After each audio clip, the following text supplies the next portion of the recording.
在这买单的时候想起来我的包没有拿，所以说急慌了，1万多块钱啊，1万多美金啊，我赶紧跑回去找。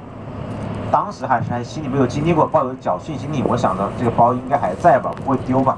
跑回来我去看，我会发现我会发现我的包还在原地，还是放在我住的那个地方，甚至连个位置都没有挪开，但是多了一个人，多了一个服务员站在那帮我看着。后来跟我确认是我的，才还给我。那这样的事情我后面做过好多次，还比如说钱包掉在地上，然后后来转过头来去找的时候，那个钱包还在地上等我。也就是说我们之前大同社会讲的那个路不拾遗，夜不闭户哈，在阿联酋哈真的做到了。大家可能说，我不知道啊，没有遇到过这样的事情。如果你能够长期的去生活，你会感受到的，或者通过一些细微的细节，像这样一些国家哈，大家有没有经常看到警车呀？这昨天到今天，街上有看到吗？没有，好像没有看到，对不对？为什么没有警车？这个国家没有警察吗？没有警察它能安全吗？一种是没有警察，一种是不太需要警察，这是一个。那再就是我们昨天去了总统府，我之前跟大家聊过，我说就是这么重要的一个地方，总统府总统肯定不在里面，你能去，总统肯定不在里面。但是那个安检大家还记得吗？是不是很简单很简单？比我们国内机场的安检都要简单一些，这不也是一个安全的体现吗？藏在这种小细节里哈，大家慢慢去看，你就会发现，你就自己感受这个国家安不安全。大家说这个战争今天打得很厉害，其实这个战争啊年年在打，伊朗和以色列、美国年年打，只是今年打得比较凶，把哈梅内伊弄死了，所以一生气打到了阿联酋的美军基地来。我从28号啊一直到4月初停火了之后，我才回去。一点事儿没有，只有几个倒霉蛋。哪些倒霉蛋呢？我跟大家说一下啊，说一个很搞笑的事情。在战争初期第1天的时候，28号给我吓到了。中国人从来没有经历过战争，像我这一辈人哈，绝对没有经历过，包括大家应该也都是没有经历过的。因为我们几乎从，当然也可能有越战的朋友哈，算岁数应该没有哈，应该没有参加过越战的。大家可以想象一下，就中国人这么多年没有经历过战争，当你听到战争降临到你住的、你生活、你工作的城市、你这个地方，你心里有多害怕？我28号刚好把这个过年的团送完走，在休息，我还悠闲的带着我们家小狗去剪毛。这个路上我就开着车，我就听那个天上砰砰，因为从来没有想过炮弹会打到你的头上来，我完全不知道是什么，我只能砰砰，很吓人，我还以为什么爆胎。因为就是偶尔一下，这种感觉很不对劲儿。什么不对劲儿呢？因为这个导航不准呢，你的定位到处飘，一会儿在这儿，一会儿在那儿，我就想是什么情况，我就赶紧把这个车开回去。开回去之后，结果我把手机一打开，一看这个新闻，阿联酋已经有很多军事基地受到了这个伊朗的一个攻击啊，当时就很慌，我才知道，我听到这砰砰砰的声音是导弹的声音，怪不得那么刺耳，那么吓人。那时候很慌啊。躲在家里面，看着阿联酋安全警报，不要出门，有导弹来袭。当我收到这条警报的时候，我是最慌的。大家知道为什么吗？我觉得这就是个假摆设。炮弹都打了半天了，你晚上给我发条消息说有炮弹来袭，现在家里面不要出来。你这个警报有什么用？你这能叫警报啊？你这比天气预报还差，对吧？相当于天气预报报了昨天的预报，你觉得你能不慌吗？这警报根本就是个摆设，所以那一天晚上很慌，因为中国人真的没有经历过战争。但你觉得战争一定是完了，死翘翘了，没得救了，所以你的想法一定是跑路。当时呢，连夜冒着炮火跑到了银行。我以为应该有很多人在银行排队取钱。当我去的时候，我发现那个提款机前面连一个人都没有。我就想，为什么这些人都不拿钱跑路吗？战争来了没有现金？你卡里的数字谁要？肯定要现金，要美金，要迪纳姆啊！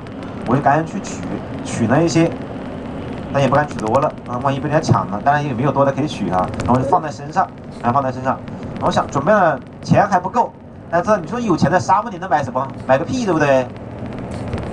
买水，买面包，买干粮，准备都把它备齐放在车上，把车从地下停车场开到这个路面上来。楼前隐蔽的地方停在那里。我发现中国人是最慌的。这个时候我就看到群里各种消息，开始在超市去抢东西，抢这抢那。然后我楼下有个超市是一个外国人超市，我就想看看，因为我们那边住在一块很少有中国人哈，我就想看看我们的楼下，我说我也去抢点东西，万一战争把我打死，把我饿死了、渴死了怎么办呢？结果我去楼下超市，我发现一切如常，超市里还是只有寥寥数人，没有抢购的，没有推着一个大的购物车，这也拿那也拿，没有。超市里的货物满满全全，一品都没有少，所有的品类都是齐全的。我就发现这些人都不害怕战争吗？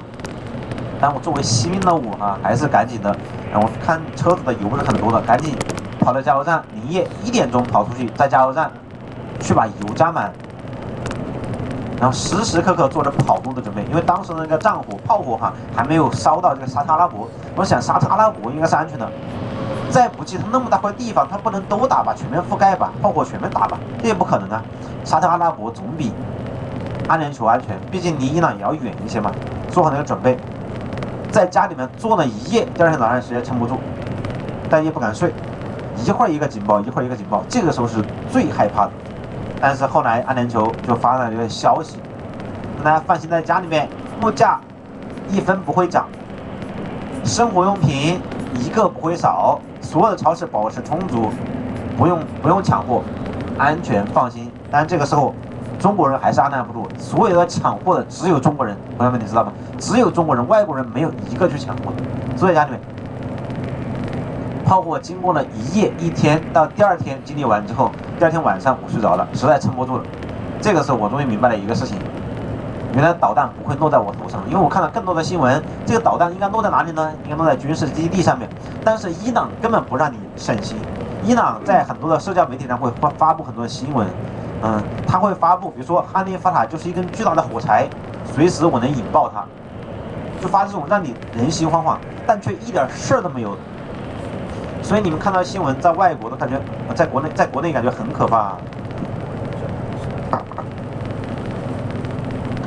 在国内很可怕，但是这边不可怕哈，这样子的。差不多都是在休息了哈，我们就先不聊了，先睡一会儿。